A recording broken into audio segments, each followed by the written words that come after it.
Hoje, então, eu vou dar continuação com a aula de Platão, mas hoje a gente vai conversar sobre mitologia e a alegoria da caverna.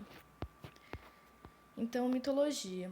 O Platão ele usou a mitologia de uma forma mais pedagógica para as pessoas entenderem os principais pensamentos dele e até mesmo o que ele queria mostrar e passar para as pessoas sobre esse pensamento, esses pensamentos que ele construía.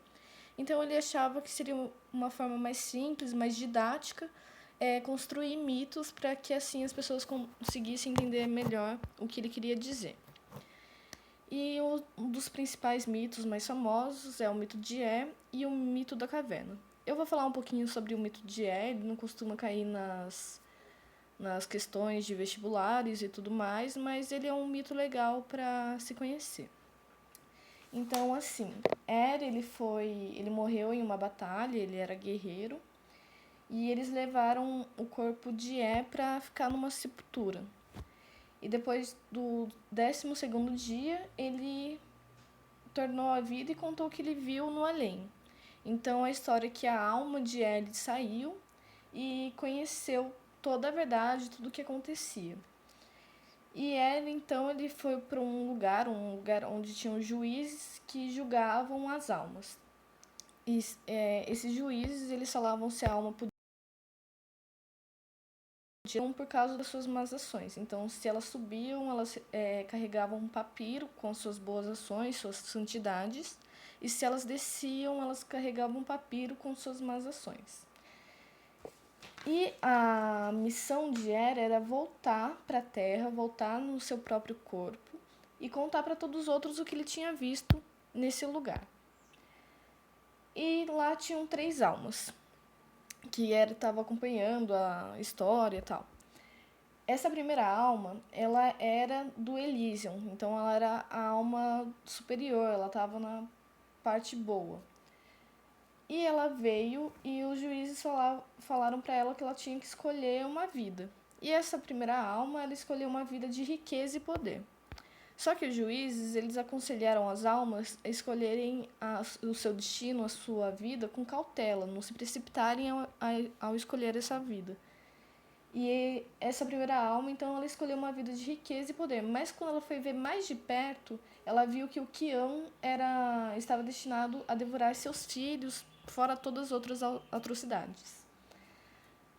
As almas do mundo inferior, já as almas ali que estavam sofrendo, que tinham castigo por terem más ações na vida passada, elas aprenderam um pouco, então elas tiveram mais cautela quando foram escolher seus destinos. E escolheram de uma forma melhor.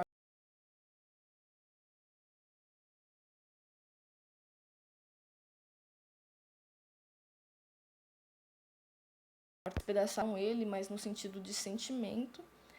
Mas quando ele escolheu isso, ele esqueceu que a vida que ele tinha, a vida de todo mundo, era graças a uma mulher. Então ele foi castigado. Já Ulisses restou só uma alma, e a alma que era sobre uma vida simples e feliz. E Ulisses achou que esse era o melhor destino, ter uma vida simples, pacata, mas feliz. E ele falou que mesmo que se ele fosse o primeiro a escolher esses destinos, ele teria escolhido um destino que seria simples e feliz. Então, quando essas almas elas fossem retornar para os corpos e para os lugares que elas eram destinadas, elas tinham que passar por um rio do esquecimento. Só que essas almas, elas tomaram muita água, assim, desesperadamente, elas tomaram essa água e acabaram esquecendo de toda a vida anterior. Então, elas não teriam levado o aprendizado que elas tiveram. Então, retorna ao seu corpo, ele é reencarnado no seu corpo e conta para todo mundo o que ele tinha visto, o que aconteceu. E é isso. Mais ou menos a moral da história é que as ações humanas têm uma consequência e que a gente deveria assumir a responsabilidade pelo nosso destino. Então, Platão quis dizer mais ou menos isso com o mito de É. E também tem o mito da caverna, que é o que a gente vai conversar um pouco mais profundamente, porque é isso que é mais cobrado nos vestibulares. Então tá, alegoria da caverna, vou começar contando um pouquinho da história. A história é que dentro de uma caverna, como já diz o nome, tinham prisioneiros que eram presos pelo pescoço, pelas mãos, pelas pernas e pés, de forma que eles não conseguiriam virar para ver o que tinham atrás dele. Eles só conseguiam ficar olhando para o fundo da caverna. E atrás deles tinha um foco de luz que era causado por uma fogueira, pelo fogo. E na frente dessa fogueira tinha uma parede onde passavam pessoas com desenhos, com formas, e isso resultava em sombras. Então essas pessoas, elas nasceram, elas viveram sempre olhando por essas sombras e acreditando que essas sombras representavam algo real. Acontece que um dia um prisioneiro ele foi solto e ele foi inspirado a sair da caverna. Assim que ele saiu da caverna, ele ficou por causa da luz do sol, ele sentiu muita dor no.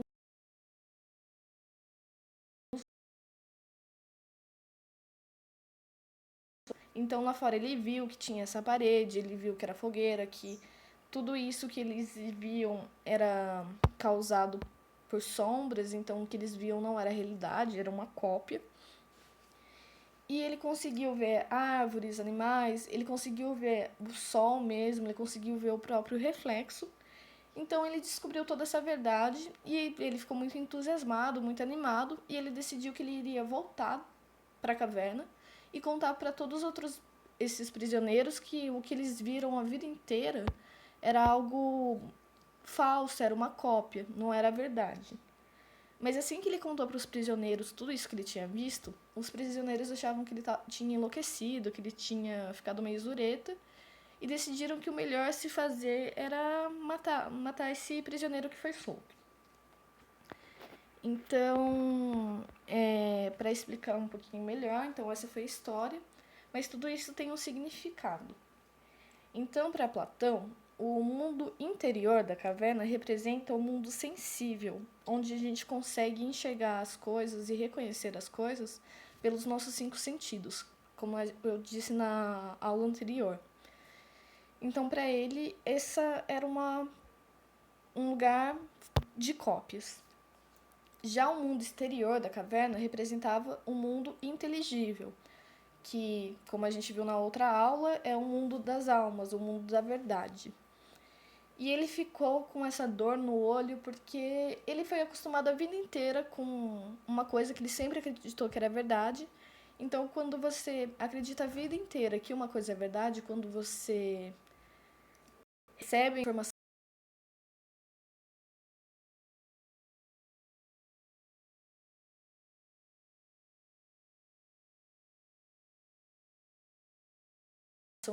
por exemplo, ele representa um pouquinho disso, que a gente sempre acredita numa coisa como verdade, e quando alguém nos mostra que aquilo que a gente acredita não é verdade, causa medo, causa um certo impacto.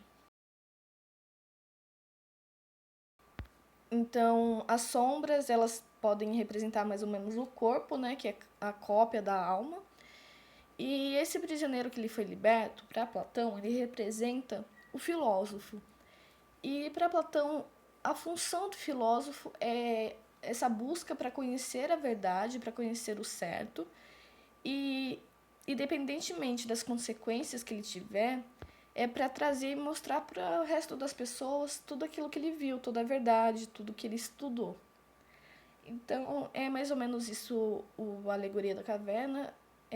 Eu vou deixar um vídeo ali no final para ficar de uma forma mais didática para vocês entenderem, mas é basicamente isso. O que é muito legal da filosofia, de tudo isso, é como a gente pode trazer para o mundo que a gente vive agora, como a gente pode mostrar, por exemplo, o que seria agora pra gente o mito da caverna, como seria toda essa coisa. Então, como a gente pode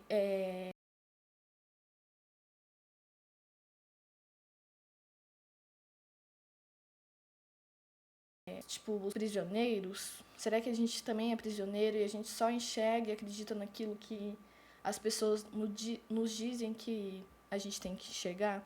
E como a gente pode sair desse mito da caverna, né? Então é mais para uma reflexão particular de cada um.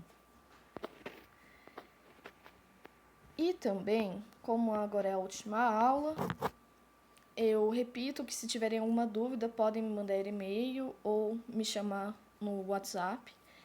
Mas para uma forma de vocês continuarem estudando, mas de uma forma mais divertida, eu indiquei alguns filmes que foram baseados no mito da caverna, que trazem trazem uns pensamentos de Platão. Então tem Matrix, ele é um filme muito legal. Ele mostra, principalmente na parte que todo mundo conhece, que ele tem que escolher entre dois comprimidos, representa bastante esses pensamentos de Platão. A Vila, ela é um pouco mais de suspense, mas é um filme muito legal também, que mostra bastante a questão, principalmente do mito da caverna. E tem o Dente Canino, ele é um clássico, ele é um filme mais antigo. E eu vou deixar o link do vídeo que ele explica sobre a alegoria da caverna. Não que ele explica, mas ele é um desenho mostrando e contando a alegoria da caverna. Então é isso, muito obrigado, boa sorte com os estudos e é isso.